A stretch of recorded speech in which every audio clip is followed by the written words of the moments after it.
Hello everyone, welcome to this video. And this video is actually continuation of May-June 2021, May-June 2021 accounting paper 7707, and we are solving variant 12. And in this video, we will actually be covering multiple choice 21 to 35. I have already made a video on the same exam paper covering multiple choice questions 1 to 20, so you can actually go to the relevant playlist and watch that video. So without further ado, let's get started with the questions here, and let's look at the first multiple choice question 21, which is basically saying that the draft financial statements of a limited company showed retained earnings of 31,280. It was then found that no adjustment had been made for the following: so commission receivable accrued and insurance prepaid, right? What was the correct amount of the retained earnings? So basically, this is commissions receivable accrued, so this should be added back to 31,820. So 31,820 plus 450, and then this is insurance prepaid, and there has been no adjustment made. So most likely this insurance prepaid was deducted, which shouldn't have been the case because it's prepaid. It's not an expense; it is an asset, and therefore we will add back the 175 here as well. So the correct answer to multiple choice 21, after we add up the totals here, comes to 32,445. So the correct answer would be option D for multiple choice 21. Let's look at multiple choice 22. Which statement about club accounts is correct? So let's read the statements. Capital and revenue transactions are recorded in income and expenditure account. No, that is actually an incorrect statement. Non-cash transactions are recorded in the income and expenditure in the income and expenditure account. Actually, this is correct, but let's also read other options. Option C says only revenue transactions are recorded in the receipts and payments account. No, it has payments, so even cash outflows are also recorded. So C is incorrect. The closing balance and receipts and payments account represents a surplus or deficit. That is also incorrect. So the correct answer to multiple choice 22 would be option B, which says non-cash transactions are recorded in the income and expenditure account. Let's look at multiple choice 23. So multiple choice 23, a sports club provided the following information for the financial year ended 31st December 2021. So on 1st January 2021, subscriptions paid in advance were $200. 31st December 2021, subscriptions outstanding were $450, and subscriptions received during the year, which is again 2021, is $8,800. What was the total of subscription that related to the year ended 31st December 2021? That would actually be nothing but sum of all these: 8,800 plus 200 plus 450, and that will come as 9,450. So the correct answer to multiple choice 23 would be option D. It's because the first one is paid in advance, so this relates to 2021. And then these are outstanding at $450 are outstanding, but then again, they're relevant to the period of 2021. So therefore, all these three items will be added together, and the correct answer would be option D for multiple choice 23. Let's look at multiple choice 24. So multiple choice 24, the work in progress of ZT manufacturers on 1st January was valued at 6,200. At the end of the year, it was valued at 5,400. So from 6,200 to 5,400, it went down by, I think, $800 in this case. What was the effect on the cost of production for the year, which basically means that the cost of production has actually gone up by $800.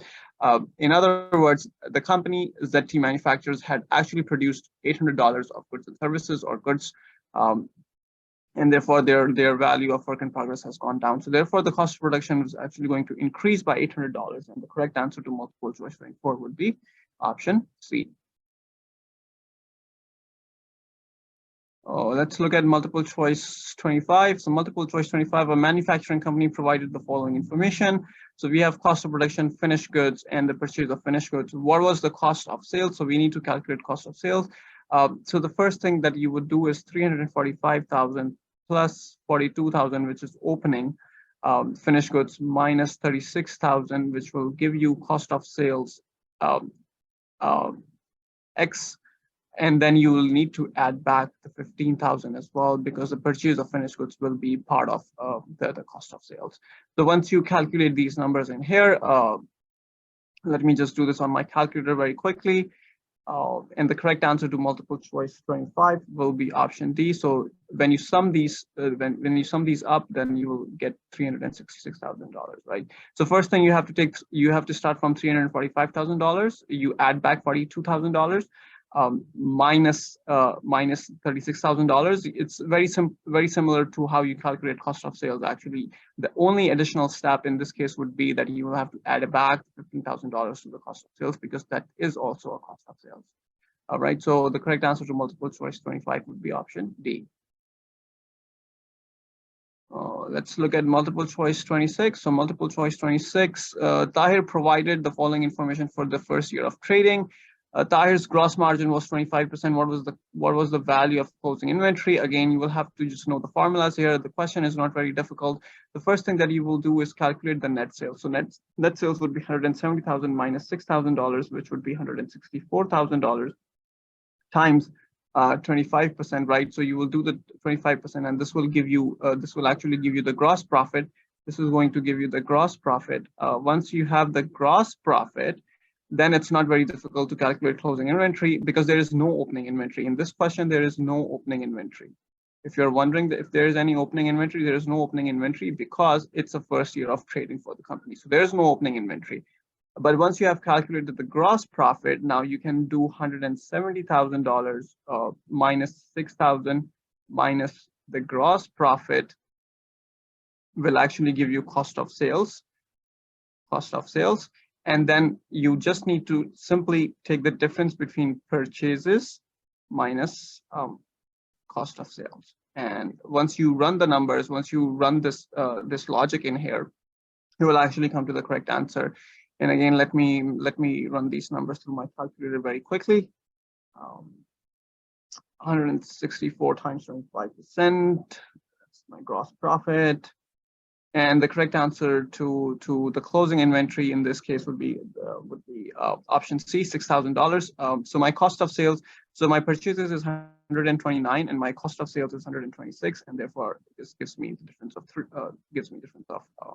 no, my cost of sales is 123, so this gives me $6,000 as my closing inventory. So the correct answer to multiple choice 26 would be option C. Let's look at multiple choice 27. So multiple choice 27, a business provided the following information. What were the purchases? What were the purchases for the year, right? So you have opening inventory, closing inventory, and rate of turnover. So the first thing first, again, you just need to remember the formulas, mainly about formulas. So 6,800 plus 6,000, this gives me 12,800. Then I have to divide it by 2. Right, which will give me 6,400 as my average cost of sales. Then the formula for this will give me average.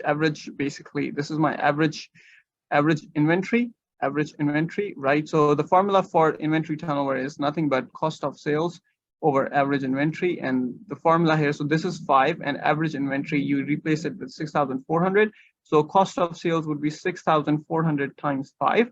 Once you have that, you just need to simply apply the formula to calculate the purchases, right? So the formula for purchases would be, just look at, so this is opening inventory plus purchases minus closing inventory gives me cost of sales, right? So you should just remember this formula. That's how it is. So you have opening inventory, you have closing inventory, you have cost of sales. The only difference which is remaining is purchases, and you can just calculate the purchases very, very quickly in this case. So the correct answer to multiple choice 27 would actually be 6,400 times 5. Okay. The correct answer to this multiple choice question 27 is actually option B. So the purchases will come out as 31,200. You will get the numbers if you have appropriately followed the steps in here that I have told you. So you just simply need to follow the formulas and steps, and you will get the answer there. So let's look at multiple choice 28. So multiple choice 28 is asking us to calculate profit margin. We have been given revenue, we have gross profits and expenses. So basically gross profit minus expenses is $8,000, right? $8,000. We have the revenue 8,000 over 80,000. This is going to come out as 10%. So the correct answer to multiple choice 28 would be option A.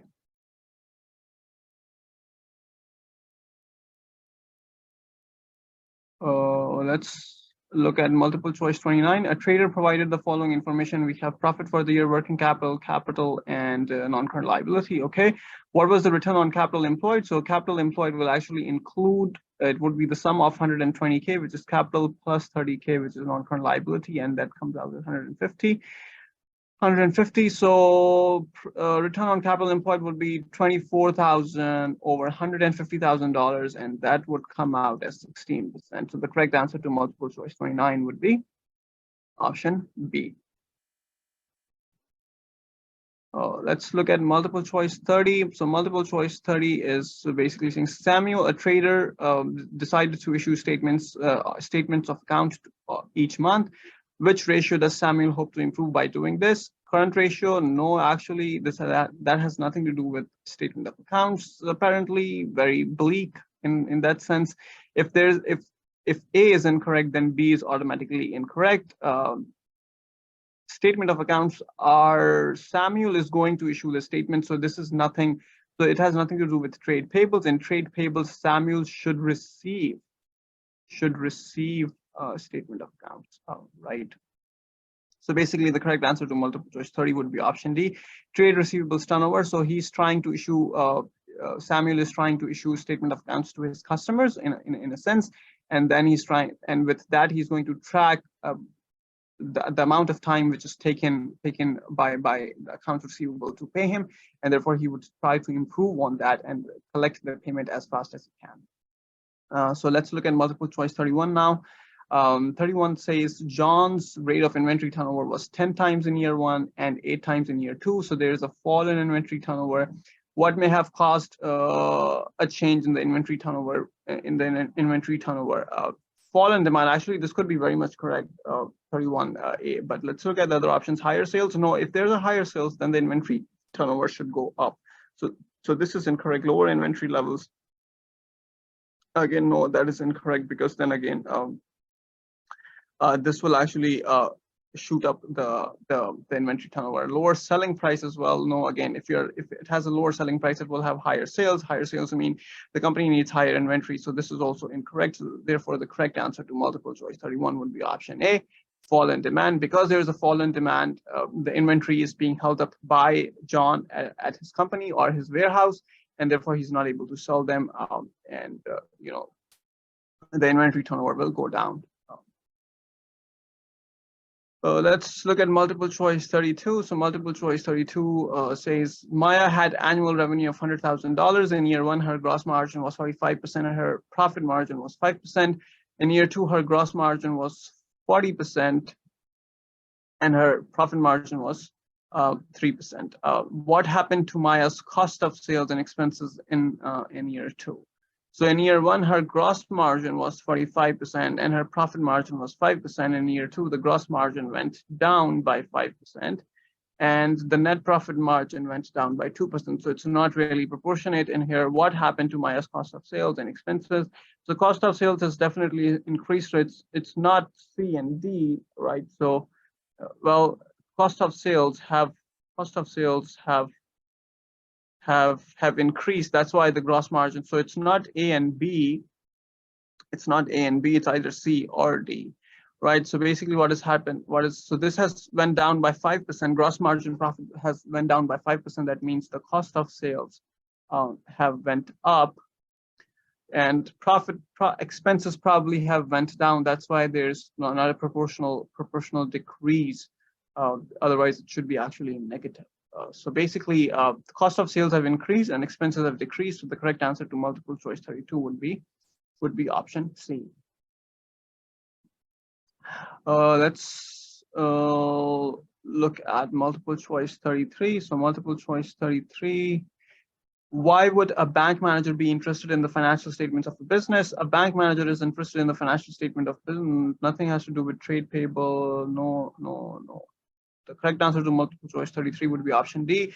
A bank manager would be interested to look at financial statements of the business so that the bank manager can make sure that the company has enough funds to cover the loan amount, to cover the loan interest actually. So the correct answer to multiple choice 33 would be option D.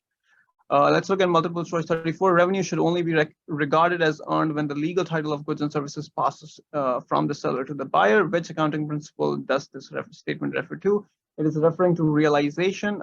So the correct answer to multiple choice 34 would be option D.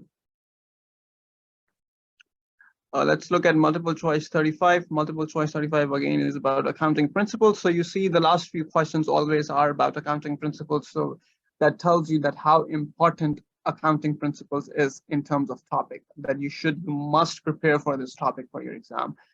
So don't take it lightly. So let's read multiple choice 35.